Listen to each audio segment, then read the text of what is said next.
अभी तक हमने बात की कि गूगल अपनी सर्च में इनोवेशन कैसे लाता है, नई चीज़ें कैसे डिसाइड करता है, अपने एल्गोरिथम को अपडेट कैसे करता है, टीम कैसे डिसाइड करती है कौन से नए फीचर्स आएंगे, कौन से नहीं आएंगे। लेकिन एक और बड़ी इंपॉर्टेंट चीज़ है जो समझना ज़रूरी है कि गूगल क्यों बेहतरीन सर्च इंजन है। वो सर्च इंजन बेहतरीन होने की एक वजह ये भी है कि गूगल आपको हर वक्त आपकी इन्वायरमेंट के मुताबिक या आपके कॉन्टेक्स्ट के मुताबिक आपको रिजल्ट्स दिखाता है। कॉन्टेक्स्ट का मतलब आप समझ लें कि इसको उर्दू में सियाको सबाक कहते हैं कि आप किस वक्त क्या चाह रहे हैं वो बदल सकता है। सो फॉर एग्ज़ाम्पल, अगर आप घर में बैठ के बिरयानी सर्च करें तो गूगल को लगेगा शायद आपने बिरयानी खानी है या आपने बिरयानी बनानी है। तो आपको वो क्या दिखाएगा? वो गूगल उस वक्त डिसाइड करेगा कि आप कहाँ हैं। अगर आप रोज़ाना सुबह उठ के पकाने से पहले अपनी रेसिपी सर्च करते हैं तो गूगल आपको कदर इम्कान है कि आपको वो रेसिपी पहले दिखाएगा और बाकी चीज़ें बाद में दिखाएगा। वो रेसिपी के लिए आपको वीडियो भी दिखा सकता है, वो आपको उसके कुछ स्टेप्स भी दिखा सकता है। वो आपको मुख्तलिफ तरीक़ों से कोशिश करेगा कि आपको उस वक्त रिज़ल्ट्स आपकी मर्ज़ी के मुताबिक मिल जाए। सो जब आप मार्केट में खड़े हैं तो उस वक्त जब गूगल आपको दिखाएगा कि वो बिरयानी के अगेंस्ट रेस्टोरेंट क्या हैं, तो वो आपके लिए ज़्यादा रेलिवेंट जवाब होगा, ना कि आपको उस वक्त रेसिपी दिखाए जो कि बिल्कुल भी वैलिड नहीं होगी। आपको उस वक्त बिल्कुल भी बिरयानी नहीं बनानी, आपको कहीं चल के जाना है और आपको वहाँ जाके खाना है। सो ये चीज़ें गूगल कैसे डिसाइड करता है, ये कॉन्टेक्स्ट कैसे क्रिएट होता है, ये सियाको सबाक कैसे गूगल समझ सकता है, और ये गूगल ही क्यों समझ सकता है, ये बाकी सर्च इंजन क्यों नहीं समझ सकते, ये चीज़ें हम डिस्कस करेंगे इस वीडियो के अंदर। तो गूगल ने इस चीज़ को क्लियर करने के लिए कि वो कैसे कैसे आपको ट्रैक करेगा, गूगल ने बेशुमार प्रोडक्ट्स लॉन्च कर रखी हैं। इसको गूगल का इकोसिस्टम भी कह सकते हैं। और अगेन, गूगल का मेन बिजनेस वो सर्च है, लेकिन गूगल अपना नए बिजनेस लॉन्च करता चला जा रहा है जहाँ पर वो आपको मज़ीद से मज़ीद प्रोडक्ट्स देता है। लेकिन उसके पीछे जो उसकी जो मेन एक्टिविटी है, जो मेन मकसद है गूगल का, वो ये है कि वो आपको हर जगह से ट्रैक भी करना चाहता है। तो ये कैसे वो करता है? गूगल ने इसके लिए मुख्तलिफ प्रोडक्ट्स लॉन्च की हैं, जिसमें अगर आप क्रोम ब्राउज़र यूज़ करते हैं तो गूगल आपको ट्रैक कर रहा है कि आप उसमें क्या सर्च करते हैं, क्या ओपन करते हैं, कौन सी वेबसाइट में कितनी देर रहते हैं, कौन सी वेबसाइट आप छोड़ जाते हैं, कौन सी वेबसाइट को आप एक वेबसाइट से दूसरी वेबसाइट पे कौन सी पे जाते हैं। तो ये सारी चीज़ें गूगल अपने क्रोम ब्राउज़र से ट्रैक कर सकता है। बिंग आपको ये चीज़ कर सकता है क्योंकि बिंग माइक्रोसॉफ्ट की प्रोडक्ट है और माइक्रोसॉफ्ट का अपना ब्राउज़र है इंटरनेट एक्सप्लोरर, और नया ब्राउज़र आ गया उसका माइक्रोसॉफ्ट एज के नाम से। तो माइक्रोसॉफ्ट भी ये चीज़ें कर सकता है, लेकिन याहू के पास ये अपॉर्चुनिटी नहीं है, या किसी और सर्च इंजन के पास ये अपॉर्चुनिटी नहीं है, क्योंकि AOL, याहू या दूसरे सर्च इंजन इनके पास ब्राउज़र्स नहीं हैं। तो गूगल और बिंग ये आपको ट्रैक कर सकते हैं कि आप क्या कर रहे हैं, और वो डेटा अपने इंजन को बेहतर बनाने के लिए वो यूज़ करते हैं। वो मज़ीद से मज़ीद आपके हैबिट्स को, आपके पैटर्न ट्रैक करके वो आपकी जो भी आदात हैं उनकी बेस पर फार्मूले लगा कर प्रोग्राम में अपने फीड करते हैं, ताकि आपको मज़ीद बेहतर से बेहतर रिज़ल्ट वो दे सकें। इसी तरह से गूगल आपकी हिस्ट्री भी ट्रैक करता है। सो जब आप गूगल पे सर्च कर रहे हैं और आप लॉग्ड इन नहीं हैं, तो गूगल को ये नहीं पता कि आप कौन हैं। उसको ये तो पता है कि आपकी डिवाइस यूज़ हो रही है और आप डिवाइस पे बार बार आ रहे हैं, लेकिन वो अगर आप अपनी डिवाइस में लॉग इन कर लें, सो वो लॉग इन करने से क्या होगा कि आपकी हिस्ट्री ट्रैक होना शुरू हो जाएगी। वो हिस्ट्री से आपको बेनिफिट क्या होगा कि यही हिस्ट्री फिर आपके मोबाइल में और आपके डिफरेंट कंप्यूटर में भी ट्रैक होगी। सो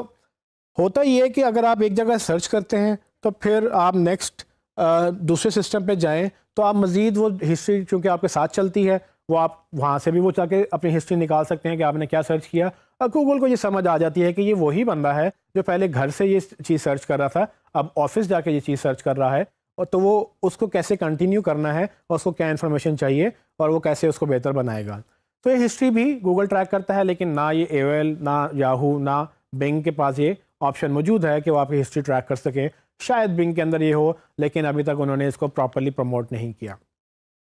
इसके बाद गूगल क्या करता है? गूगल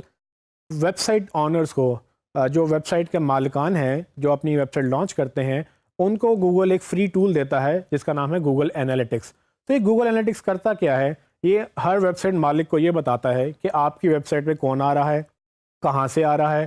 कितने बजे आया, क्या किया, कि कौन कौन से पेजेस देखे, कौन से पेजेस में कितना टाइम स्पेंड किया, और कौन सा पेज से वो वेबसाइट छोड़ गया। अब ये डेटा हर वेबसाइट मालिक के लिए बहुत इंपॉर्टेंट है, क्योंकि उसने जब वेबसाइट के पेजेस बनवाए उसको ये मालूम करना है कि कौन सी वेबसाइट के कौन से पेज पे लोग ज़्यादा इंटरेस्टेड हैं और वो क्या उन पेजेस को देख रहे हैं जिन पेजेस से उनको सेल्स होंगी, या वो उन पेजेस को देख रहे हैं जिन पेजेस को उनको ज़रूरत ही नहीं है। तो ये सारा डेटा गूगल लोगों को देता है कि आप अपनी वेबसाइट को बेहतर बनाएं इस डेटा को लेकर, लेकिन एट द सेम टाइम उसी वक्त गूगल भी वो डेटा रिकॉर्ड कर रहा होता है। तो आप कभी इम्कान है कि आप किसी भी वेबसाइट में चले जाएं, उसमें गूगल एनालिटिक्स इंस्टॉल्ड है, और बजाय इसके कि आप लॉगिन करें अपने अकाउंट में या ना करें, आप गूगल को पता हो आप हैं कि नहीं हैं, आप क्या कर रहे हैं, गूगल को ये ज़रूर पता है कि आप कौन कौन सी वेबसाइट विजिट हो रही है और वो कौन कौन सी वेबसाइट पे जाके आप क्या क्या करते हैं, क्योंकि ये सारा डेटा गूगल अपने इंजन में फीड करता है और इसके बाद वो इसी बेस पर नई चीज़ें लॉन्च करता है। इसी तरह से अगर आप देखें गूगल मैप्स, आपने कभी सुना है कि गूगल मैप्स के अलावा भी कोई मैप्स की प्रोडक्ट है, या आपने कितनी मैप्स की प्रोडक्ट सुनी है? कभी नहीं सुना होगा कि बिंग्स के मैप्स हैं, या कभी नहीं सुना होगा याहू के मैप्स भी हैं या किसी और के मैप्स भी हैं। इनके मैप एग्जिस्ट करते हैं, यहाँ तक कि एप्पल के भी मैप्स हैं, लेकिन एप्पल का सर्च इंजन नहीं है। सो एप्पल के पास मैप्स का डेटा होगा लेकिन वो सर्च इंजन नहीं है, तो वो डेटा यूज़ वहाँ पर नहीं कर सकेगा। और चूँकि आप सर्च यूज़ ही नहीं करेंगे एप्पल की, आप गूगल की यूज़ करेंगे, तो गूगल को लोकेशन का बड़ा फ़ायदा है कि वो आपको ट्रैक कर लेता है कि आप कहाँ पर हैं, वो आपके अकाउंट से आपको ट्रैक करता है और उसी के अगेंस्ट आपको वो रिज़ल्ट रेलिवेंट दिखाता है। तो फॉर एग्ज़ाम्पल अगर हम बिरयानी वाली मिसाल दोबारा लें, तो अगर आप पाकिस्तान में बैठ के बिरयानी सर्च कर रहे हैं, तो बिरयानी की रेसिपी अगर जर्मनी में या किसी और मुल्क में डिफरेंट है तो वो आपको नहीं दिखाएगा, आपको पाकिस्तानी बिरयानी की रेसिपी पहले दिखाएगा, क्योंकि उसको लगता ये है कि अगर आप पाकिस्तान में हैं तो अब मे बी आपको पाकिस्तानी रेसिपी ज़्यादा चाहिए। या इसी तरह से अगर आप पाकिस्तानी बाज़ार में हैं, आप किसी शहर के अंदर हैं, तो आपको उस शहर के उस बाज़ार के रिज़ल्ट दिखाएगा, ना कि वो आपको किसी और बाज़ार या किसी और शहर के रिज़ल्ट दिखाए। तो ये सारी चीज़ें गूगल लोकेशन का जो डेटा है वो गूगल मैप्स से ट्रैक करता है। और गूगल मैप्स सबसे ज़्यादा मशहूर प्रोडक्ट है मैप्स की। बाकी सारी एप्पल के भी मैप्स हैं, बिंग के भी मैप्स हैं, लेकिन वो ना पाकिस्तान में लॉन्च हुए,